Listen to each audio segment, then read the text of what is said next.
Oi, gente! No Show Business de hoje, teremos o Dr. Roberto Calil, cardiologista e presidente do INCOR.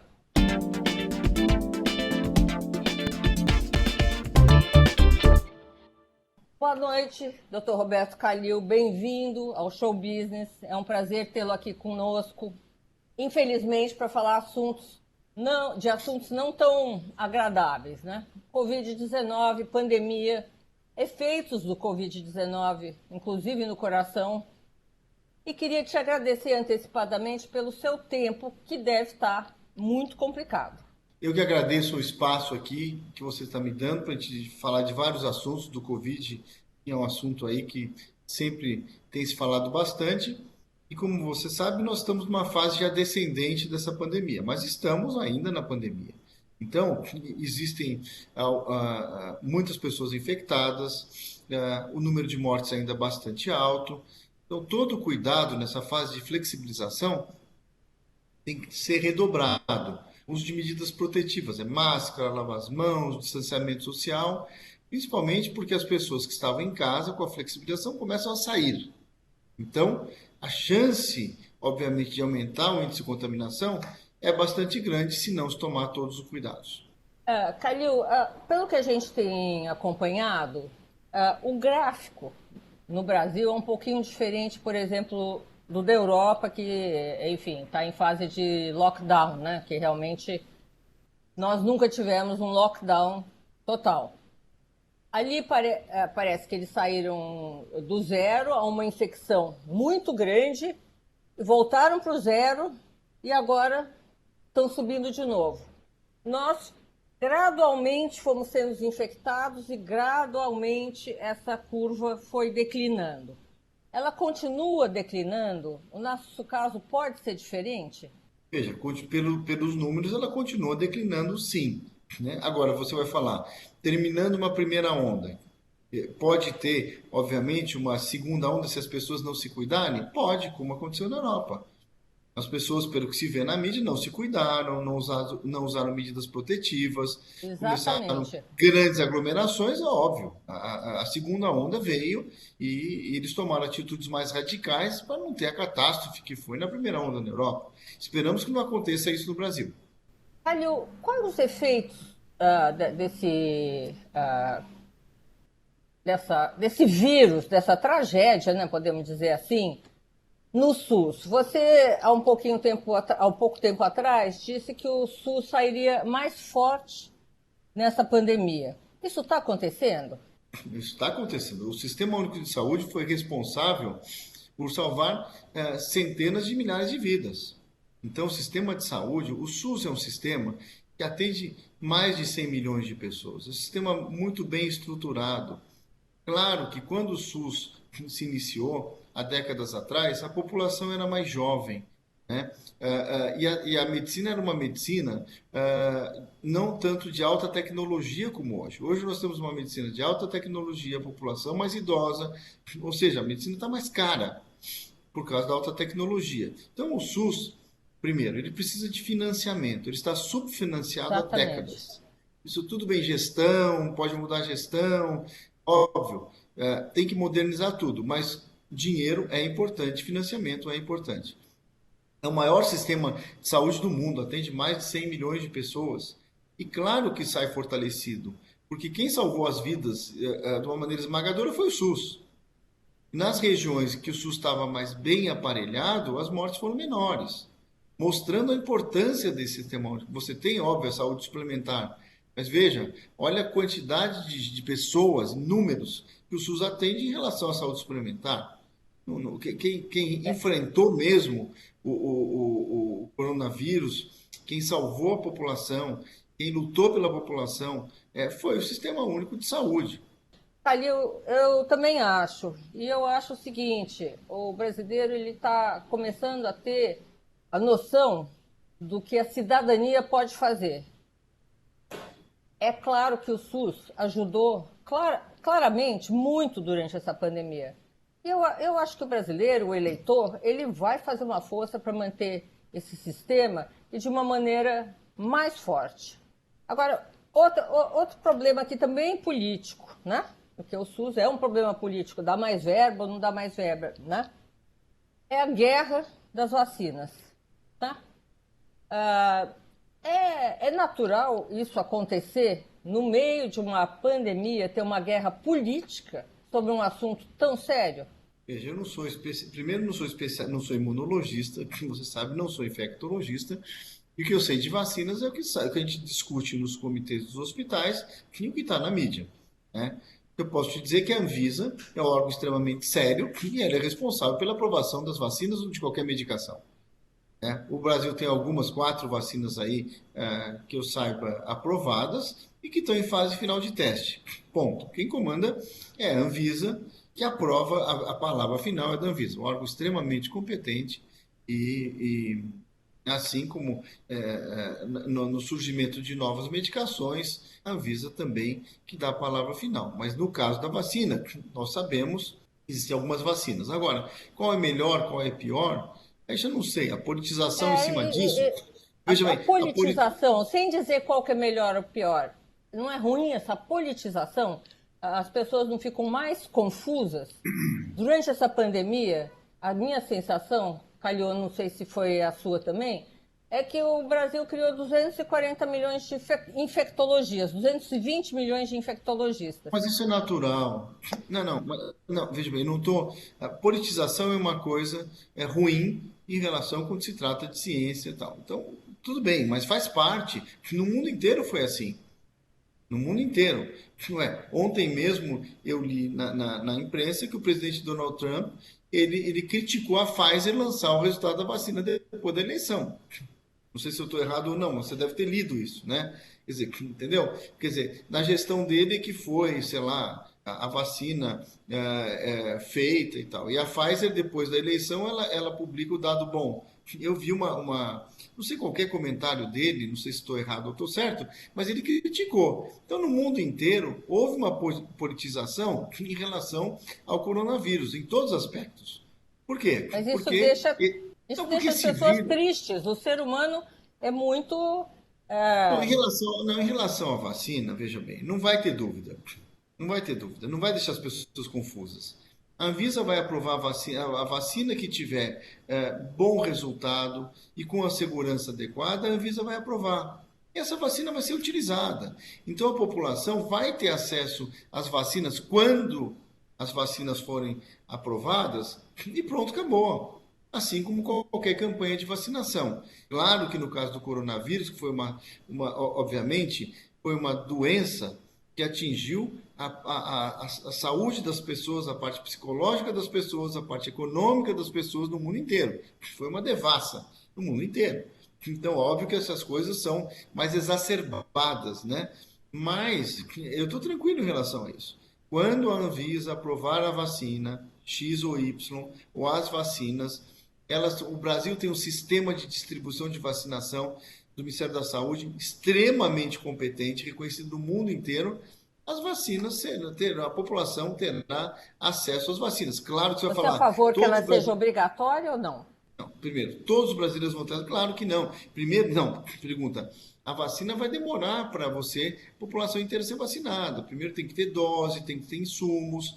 Então, provavelmente algumas populações serão vacinadas primeiro, mas ok. Então eu não tenho preocupação em relação a isso. Quando as vacinas vierem ao mercado, eu acho que vão ser seguras e a população vai começar a ser vacinada. Não, é minha opinião pessoal, de obrigação. Ninguém Ah, obriga ninguém a nada. ah. Desculpa. Não, não, não. Obrigação de tomar Isso é porque vacina, hoje em dia esqueça. a máscara Não, é não. obrigatória Não, mas é o diferente. gel. Não, mas é completamente diferente. A máscara é obrigatória porque é uma medida de proteção extremamente competente. No começo não se dava importância, mas agora se dá e é lei, né? E a máscara realmente protege. Agora, veja bem, a vacinas, quando tiver disponível, as pessoas têm que ser vacinadas. São coisas diferentes na sua pergunta. Vacina para gripe. Todo ano as pessoas têm que se vacinar sim, que reduz a incidência de mortalidade, de doença respiratória, até de doença cardíaca no Mas não é inverno, uma lei. quando as pessoas se vacinam. Então, não, mas aí é questão de convencimento. Existem fake news irresponsáveis em relação à vacina para gripe. E vacina faz mal. Meu Deus do céu. Né? Então, isso beira a extrema irresponsabilidade. Isso não do Covid, as outras vacinas. As Então, as outras campanhas de vacinas. vacinações têm que ser fortalecidas e o Covid chama atenção para essas campanhas. Eu acho que as pessoas vão aderir muito mais às vacinas, outras, depois do Covid, do que antes do Covid. Agora, vacina do Covid vai estar, obviamente, disponível, espero que logo, no começo do ano, sei lá o quê, tá? Quando, mas as pessoas vão ter acesso às vacinas, né? Tá. Dentro das regras. E as pessoas têm que se vacinar sim, não só para o Covid, com outras vacinas disponíveis para outras doenças. A vacina, na cabeça da pessoa, tem que ser obrigatória, óbvio, desde que você não tenha nenhuma contraindicação médica para vacina tal ou vacina Y. Né? Tá. Você vê. Então, agora, obrigar você a tomar vacina, esquece. Isso não tem sentido. Ninguém vai te obrigar. Não, não tem sentido porque, veja, eu acho que, primeiro, não se sabe se a pessoa Y ou X tem alguma contraindicação. Então, você não pode, por lei, obrigar as pessoas a tomar vacina. Isso não deve acontecer, na minha opinião, e não pode acontecer. Mas que as pessoas todas têm que ser obrigadas, veja, por si mesmo a se vacinar, mas não tem dúvida nenhuma. A H1N1, influenza, também foi uma tragédia. Se não tivesse Mas não vacina para o existe uma H1, lei, é uma conscientização que isso é necessário. Ali eu vou te interromper um minutinho, que estão aqui já me chamando. A gente volta já tá. já.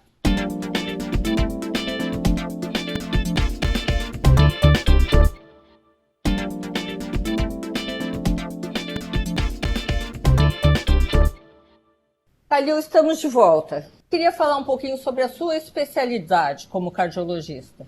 A Covid-19 tem efeitos no coração? Tem efeitos graves no coração. Quer dizer, no começo se achava que era uma síndrome respiratória só atingindo os pulmões. Hoje não. Hoje tem vários estudos mostrando que ela atinge vários órgãos, principalmente os casos mais graves, atingindo o coração.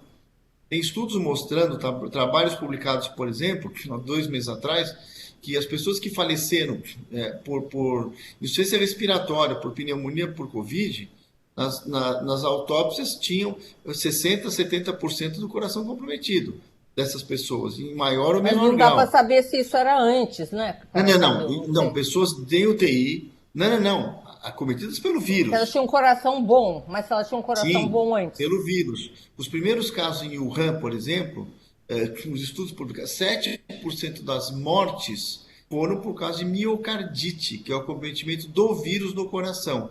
Esquece a pessoa que tinha problema, estamos falando do vírus especificamente. Ele pode Tá. agredir o coração de várias maneiras. Uma é praticamente destruindo ou prejudicando muito o músculo do coração, por inflamação. O coração é uma bomba de músculo que bombeia sangue para o corpo inteiro. Ele é músculo.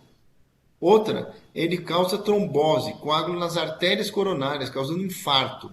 E outra, agressão, que é uma terceira via, porque é uma doença respiratória que diminui a oxigenação para os tecidos, falta oxigênio também para o coração, causando isquemia, que é falta de oxigenação. Então, ele agride o coração, ele pode agredir de várias maneiras. Por exemplo, outro estudo com ressonância magnética é um estudo. Ressonância magnética é um método que vê o músculo do coração de uma maneira com bastante eficácia e detalhes.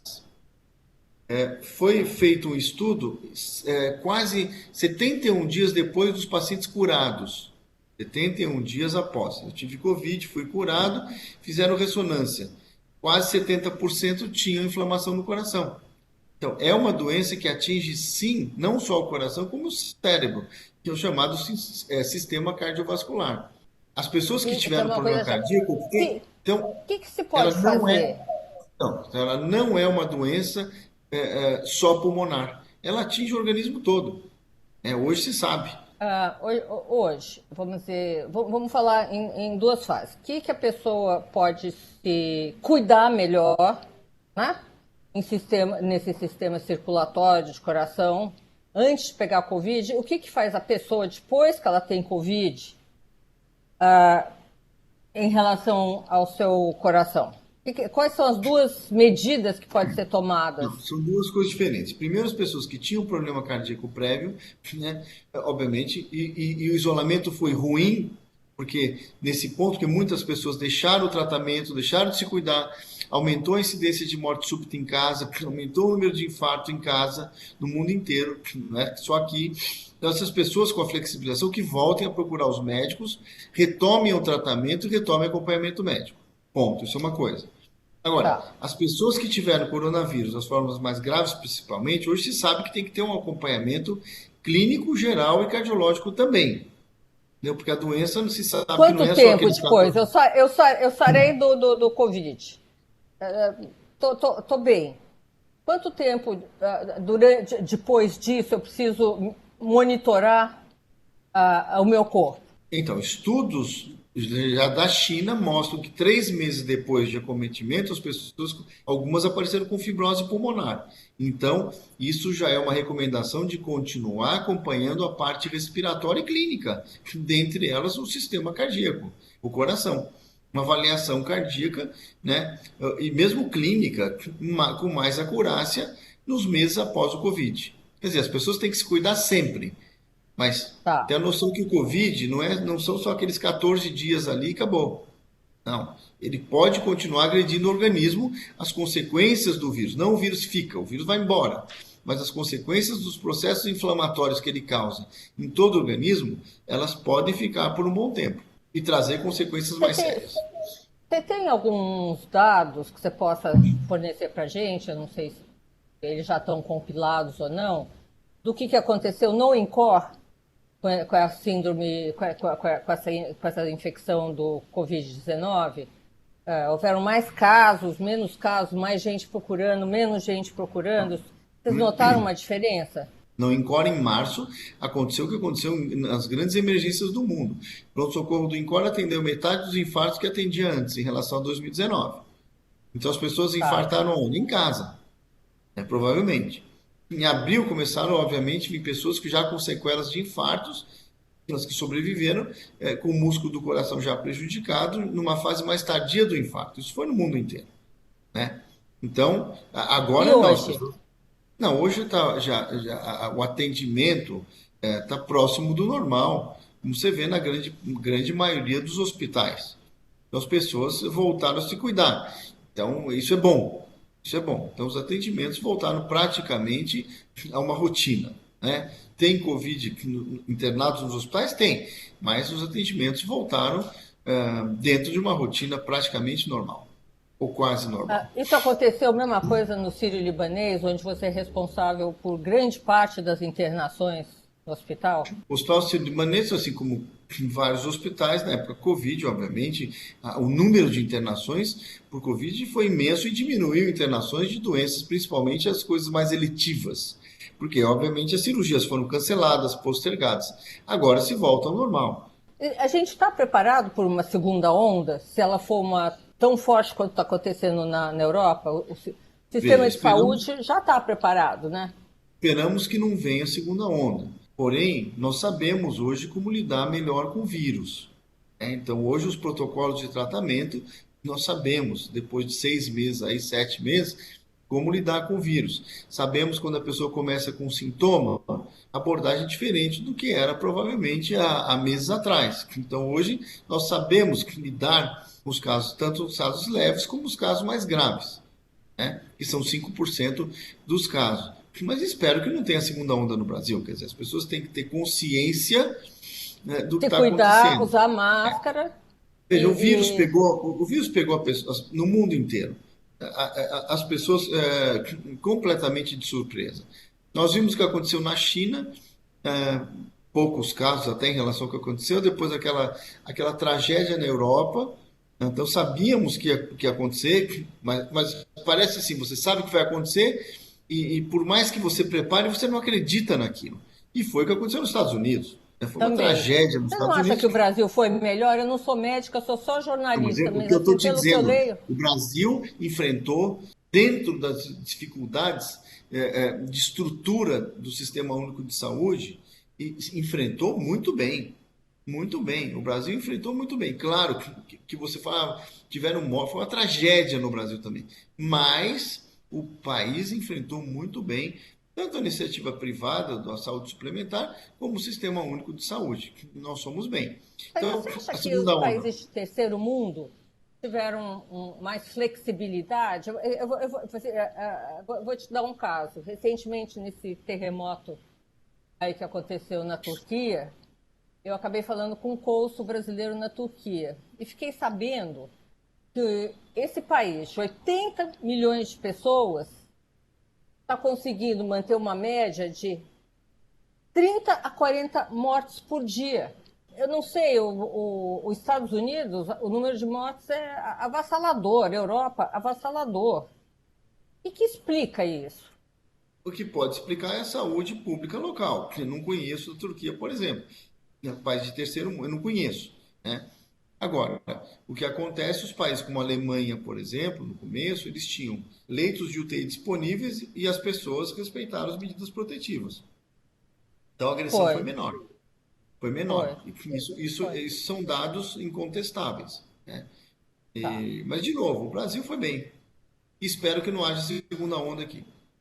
Calil, vou te interromper mais uma vez, um minutinho só, tá? A gente volta já já.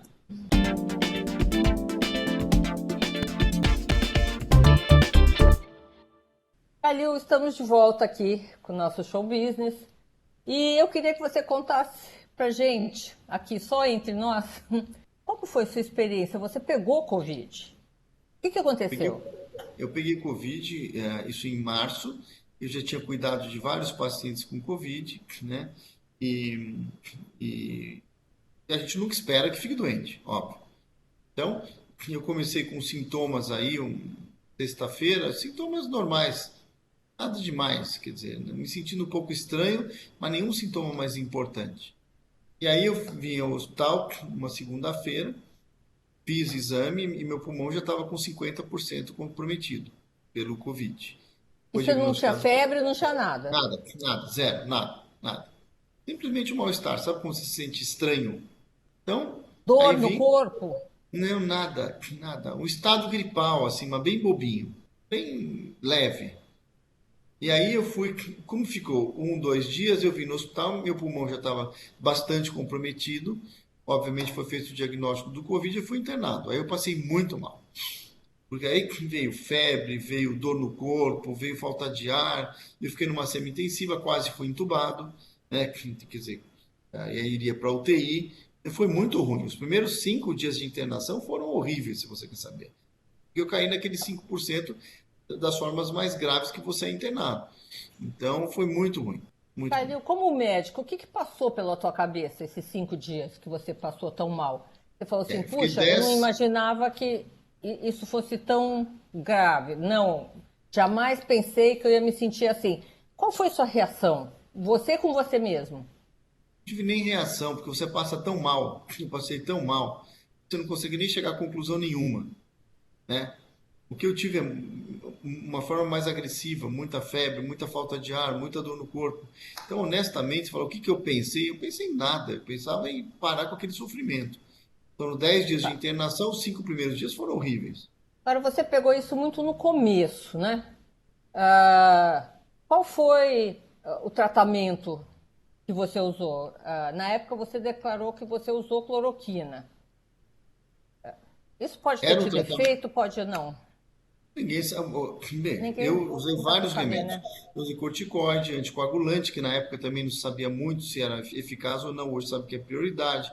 Eu usei corticoide numa época em que algumas pessoas eram contra, até a Organização Mundial da Saúde tinha uma recomendação, talvez para não usar anti-inflamatório. Então, foi muito no comecinho, né? Então, os protocolos utilizados, a gente não tinha certeza do benefício. Usei cloroquina. Então, foi uma gama de coisas que me ajudaram a me recuperar. Não foi Agora, o uma que coisa foi que específica. te sarou, você não tem, não sei. Mas eu saí de uma fase mais aguda, mais crítica, foram 5 dias, e que foram essa gama de medicações. Me explica a relação SUS em COR. Como é que isso funciona? Como é que foi na internação? Como que foi o sistema? Explica um pouquinho sobre isso. Bom, o INCOR é um hospital público, né? pertence ao Hospital das Clínicas, do Estado, estadual, né? Pertence ao complexo do Hospital das Clínicas. Tem vários institutos, ortopedia, psiquiatria, radiologia, o ICESP, que é o Instituto do Câncer acoplado, e vários outros institutos, Instituto de Pediatria, né? O Instituto Central, que é o maior bloco que nós temos. Então, para combater o Covid, desde janeiro foi feito projetos ou protocolos de como iríamos enfrentar. Então, se decidiu que o Instituto Central, que é na frente do INCOR, tem 900 leitos, ficaria o Instituto Covid.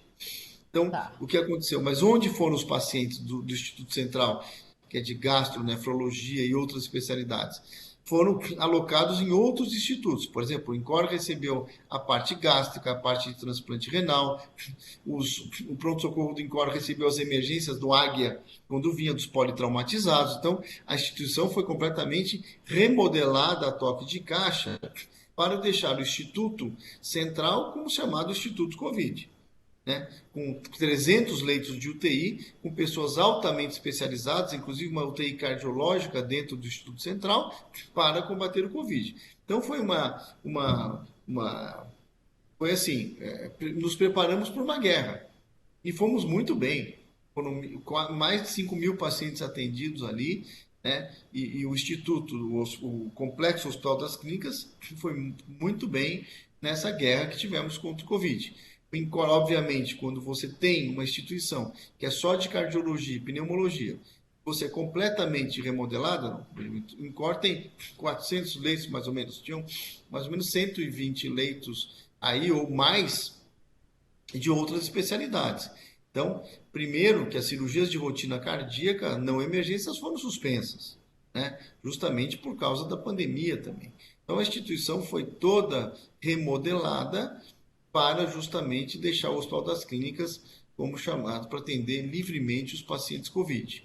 Claro que agora estamos numa fase de normalização, né? A incidência do Instituto Central, as UTIs foram desativadas o tratamento do Covid, caiu a incidência do Covid e se volta aos poucos à normalidade. Mas não foi fácil, porque você transformar uma instituição de cardiologia e pneumologia num pronto-socorro de emergência para atender politraumatizados, UTIs politraumatizadas, equipes de fora que eu falo é do Hospital das Clínicas, mas de outras especialidades, não foi fácil a adaptação.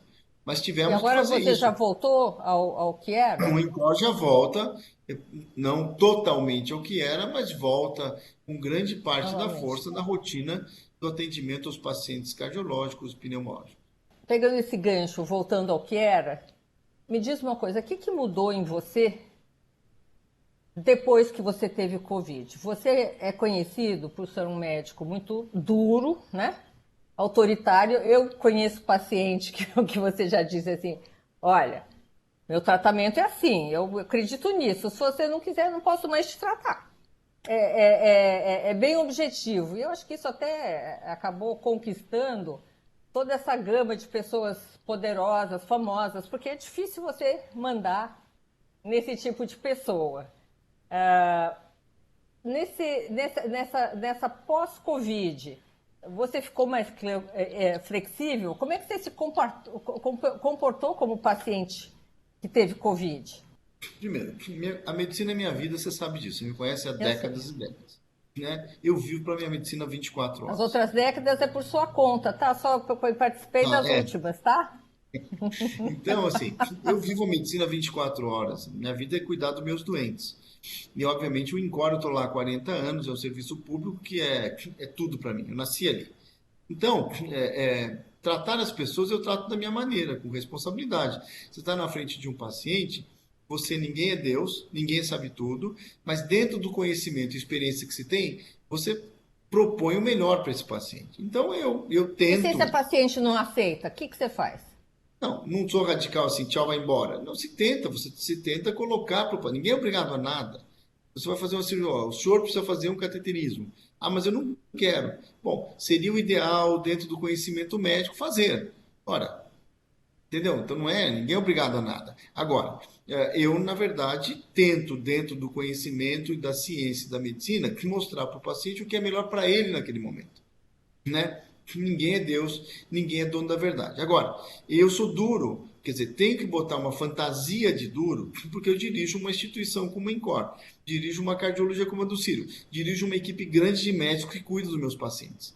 Medicina é uma coisa séria, assim como as outras profissões, está lidando com vidas. Então eu sou duro não com os pacientes, eu sou duro também de uma maneira elegante, eu diria, com os pacientes, e de uma maneira um pouco mais dura com as pessoas que fazem parte da minha equipe, que já me conhecem há décadas. Então, quer dizer, eu sou rigoroso na forma como as instituições, por exemplo, o INCOR, eu sou rigoroso na maneira de tratar que o INCOR trate os pacientes, os funcionários. Então, eu sou uma pessoa, não digo autoritária, mas mais exigente em relação à rotina das instituições que eu trabalho. Então as Agora, pessoas Calil, acham que eu sou autoritário, as pessoas acham que eu sou um dragão cuspindo fogo pelos corredores. Então esse tipo eu faço mesmo, porque você tem que fazer para as coisas andarem. Não, não. agora eu acho Principalmente, que a pessoa mas com de quem novo, você é mais duro, com quem ah, você é mais duro, é com você mesmo. sem dúvida, esse é um problema sério que eu tenho, eu vou morrer assim. Eu me puno 24 horas, o que eu devia ter sido. Então, quer dizer, é uma coisa, isso é uma coisa ruim, né? E eu tento, com terapia, com tudo, melhorar. Mas eu me puno 24 horas das coisas que eu poderia ter, que eu deixei de fazer, ou porque você não fez.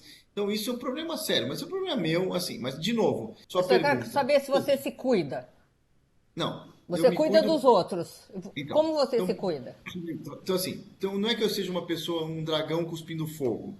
Quer dizer, na verdade, faço um tipo de dragão cuspindo fogo para as coisas andarem nos hospitais que eu dirijo. Então, esse Tá. sistema funciona. Funcionou até agora e vou continuar um dragão cuspindo fogo até eu ver. Quer dizer, é a fantasia de dragão, né? Eu brinco de Batman, eu adoro Batman, você Eu sabe disso. sei. Eu adoro super-heróis, tenho 10 fantasias de Batman.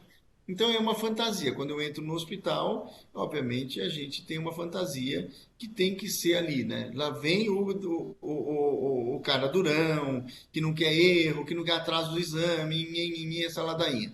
Então, mas as pessoas já me conhecem, já sabem que isso aí é meio tipo, mas funciona. Agora, Mas você não me comigo, respondeu ainda como você eu, se me- trata. Você faz não, exercício, você olha, eu come tento, eu, adequadamente. eu tive problema cardíaco há uns 3 anos atrás, coloquei 3 stents, mas eu me cuido menos do que eu deveria me cuidar. Pela minha vida que eu levo, começo a trabalhar às 8 horas e acabo meia-noite, 1 da manhã. Então isso é ruim também. É um mau exemplo, né? Mas tudo bem. Por que médicos, os bons médicos, normalmente se cuidam menos bem, vamos dizer assim, para não dizer mal, sei menos se bem? chega a isso, mas veja bem, não sei, em qualquer profissão, às vezes a pessoa veja, vive a profissão 24 horas e esquece de se cuidar. Mas eu procuro, de uma maneira ou de outra, manter uma certa regra na minha vida. Aliás, a minha preocupação atual é essa, é como eu posso me regrar mais para me cuidar mais. E outra coisa que você perguntou, se eu mudei depois do Covid ter ficado muito doente. Não mudei nada, continuo igual. Não História de mudou, mudar, oh meu mas Deus, assim, quase mas morri, quase fui para UTI, eu estou mudado. Não, as pessoas dizem. Eu tenho uns amigos, tanto no Ciro como em você ficou mais, sei lá, você ficou mais bonzinho. Não, não vou dizer nada. Um cão chupando manga da mesma maneira, entendeu? Calil, me conta uma coisa. Você, nessa profissão que você escolheu, se você pudesse voltar atrás, você teria escolhido alguma outra especialidade? Você entende, eu sei disso, mas você entende um pouco de tudo. Sua especialidade é cardiologia, mas você entende um pouco de tudo. Você teria se especializado em alguma outra coisa? Você teria sido, ai, podia ter sido atleta, sei lá. Você, Não, olhando para trás, nada. não, nada. Se eu tivesse que voltar, eu faria exatamente isso. Eu amo a medicina. Demorei 3 anos para entrar na faculdade de medicina. Prestei 3 vestibulares para entrar na medicina. Tive dificuldade para entrar na faculdade. Eu prestaria 30 anos, entendeu? Não. Mas a minha determinação era ser médico. Se demorasse 30 anos para entrar na faculdade, paciência, eu ia esperar 30 anos. Não, nunca me vi em outra especialidade. Aliás, desde pequeno. Nunca me vi em outra Você faz especialidade. planejamento? Você faz planejamento de vida? Se o que é planejamento de vida? Eu trabalho 24 Por horas, não sei nem exemplo, você está na metade da sua vida. O que você pensa para os próximos anos? Eu estou sendo. continuar trabalhando igual dentro, desde que minha saúde permita, e o dia que eu tiver que partir para outra vida, seria legal assim, andando pelos corredores, infarta e morre ali no corredor do hospital. Bom, Calil, nosso tempo está terminando. Eu queria que você deixasse uma mensagem aqui para o nosso telespectador, de esperança, se fosse possível, e de cuidado. Bom, primeiro, esperança, a pandemia, obviamente estamos numa fase mais tranquila, porém, eu peço a todos, quer dizer, que se cuidem nessa fase, se cuidem mais e mais e mais. Por quê? Cuida da sua saúde, procure o atendimento médico quando passar mal, continue com as medidas protetivas em relação ao Covid-19 para não entrarmos numa chamada segunda onda, né? Então agora vem o verão, então, claro, uma temperatura, o inverno é pior para síndromes respiratórias, então nós estamos no verão, que é uma fase melhor, né? Em relação à incidência das chamadas síndromes respiratórias. Então, nós temos tudo para sair dessa pandemia e não entrar numa segunda onda. Namastê, Calil. Super obrigada Obrigado. pela sua entrevista, foi Obrigado. super elucidativa. Acho que o telespectador aprendeu bastante coisa. Uma contribuição. Obrigado. Muito obrigado. Eu que agradeço. Obrigado.